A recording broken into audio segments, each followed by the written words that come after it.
So dito nga mga kalpa, ito yung update sa Click 200cc natin. And magbe-baseline tune tayo.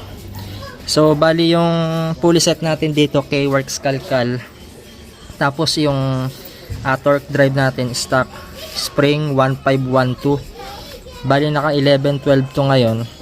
Tapos itong gagamitin natin TSMP na straight 10. And then magpapalit tayo ng 4S1M na ceramic bushing. Tsaka meron na rin palang kasamang tuning washer to, 0.5 tsaka 1mm. Ito yung 4S1M. Medyo may kamahalan nga lang ito. Nasa 500 plus to eh. Ito yung tuning washer.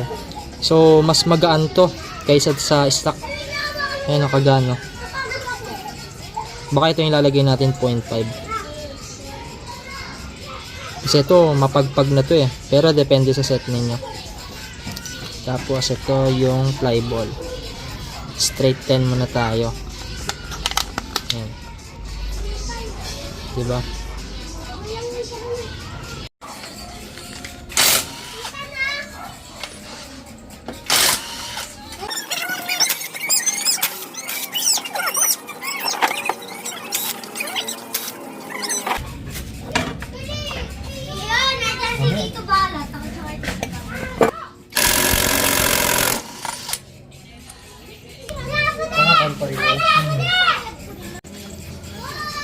To, mga kwan lang to. Tono-tono bola lang. Ayan o. So ito yung pagkakaiba nila oh. Mabigat tong isa. Oh. Yung stock. Compare mo dito sa ceramic. Mas magaan. So sa pagkabit ng bola, yung sa stock kasi meron yung itim dito eh. Tapos meron yung pinakabakal. So ito kasi yung mga aftermarket, kabilaan na siya. Kaya kahit magbaliktad to okay lang. Pero pagka ikakabit nyo yung bola ng stock, kailangan yung itim nakapaharap sa inyo. Ayan. Pero ito baliktaran na to eh. Kahit magbaliktad na yung pagkakalagay nyo dyan. Tsaka kaya nag-straight 10 na tayo. Huwag na kayong magko-combi kung pang malayuan nyo, para pantay yung upod nya sa rampahan.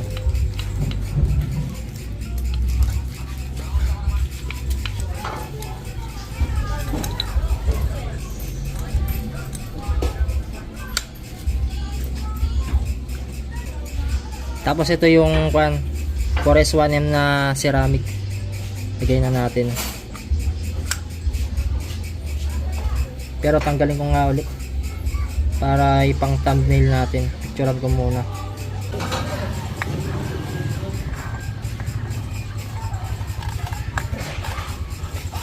Tayo na, ba't ganito na yung malunggay? Ano nangyari dito sa malunggay na to? So ito kasing mga aftermarket, meron na siyang built-in na spacer. Pero yung iba kasi nagtutuning washer pa. Ayan o.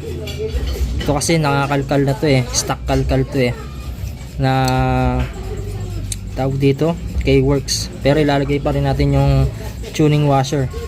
Ayan. Yan natin dito.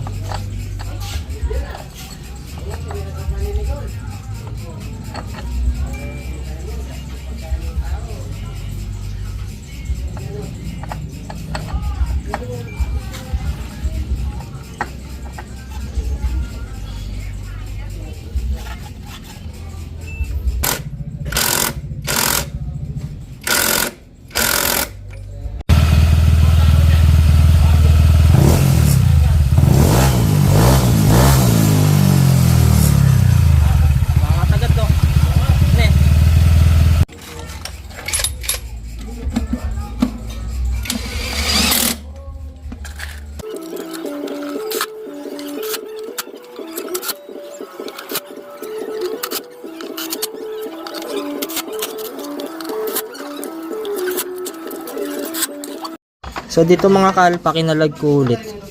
Ayan, tinest ride natin siya, tapos chinek natin yung kain ng belt. Ayan o, sumasagad naman na rito. Ayan o, yung itim. Yan na yun. Natutuanan na yan. So pagka hindi nyo matono sa bola, magtono rin kayo sa tuning washer. Ayan. Yan yung sekreto rito. Di goods na, di ba? Okay na.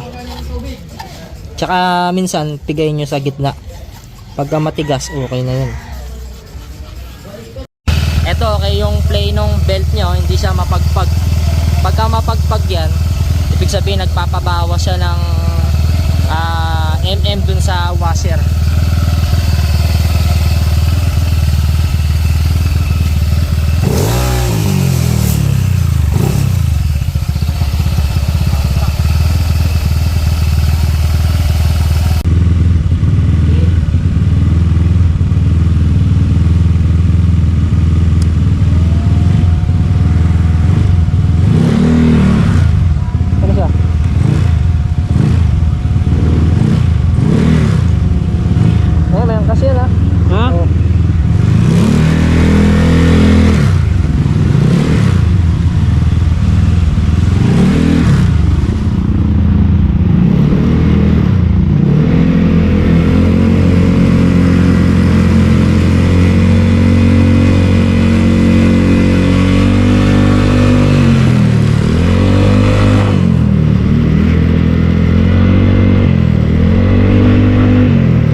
Diretso lang. Magkakalangan eh, last time.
Tayo nasa 70 yung timbang natin. Pero kaya pa eh, no? Malakas lang yung hangin, tsaka nakakatakot na rin. Kwanto pag mag-isa ko siguro kaya mag 140, 145, no? Ne? Kaya to. Ayun lang yung setup natin dito sa CVT. Ayan, 200cc. I know is not in her.